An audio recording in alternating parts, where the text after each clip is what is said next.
who you are, you'll settle for that silence over your purpose. And that's something real. It really it hurts.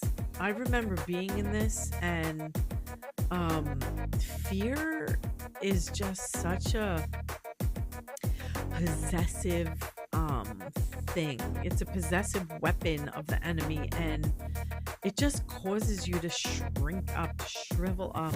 I remember times when I literally just wanted the ground to open up and swallow me whole. Ever been there? It's not a nice feeling.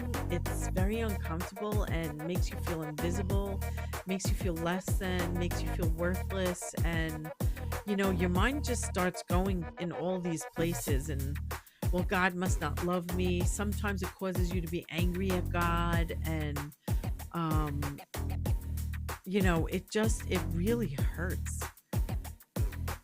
This is why that pacified believer will struggle with speaking their truth boldly, because you don't feel like you have that purpose. You don't feel like you're worth it to carry, to speak what the Lord is speaking through you. You don't feel like you'll make a difference in somebody else's life. You don't believe that he made you to make a difference.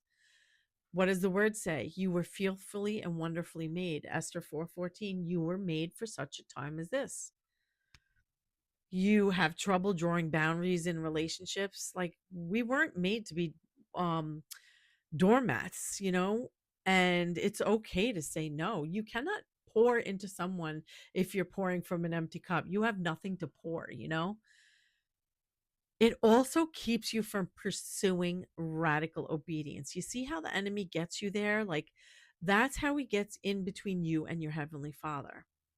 It also prevents you from saying yes to your purpose, even when it's costly.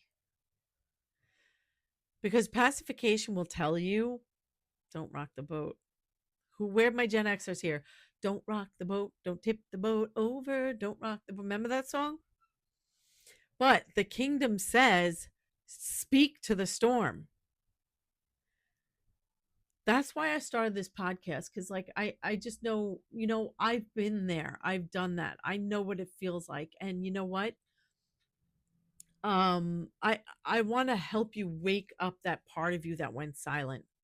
That decided to go into that cocoon and just not, when your trauma told you that you didn't matter, when your religion said sit down and shut up, when your shame said you were too broken, that you weren't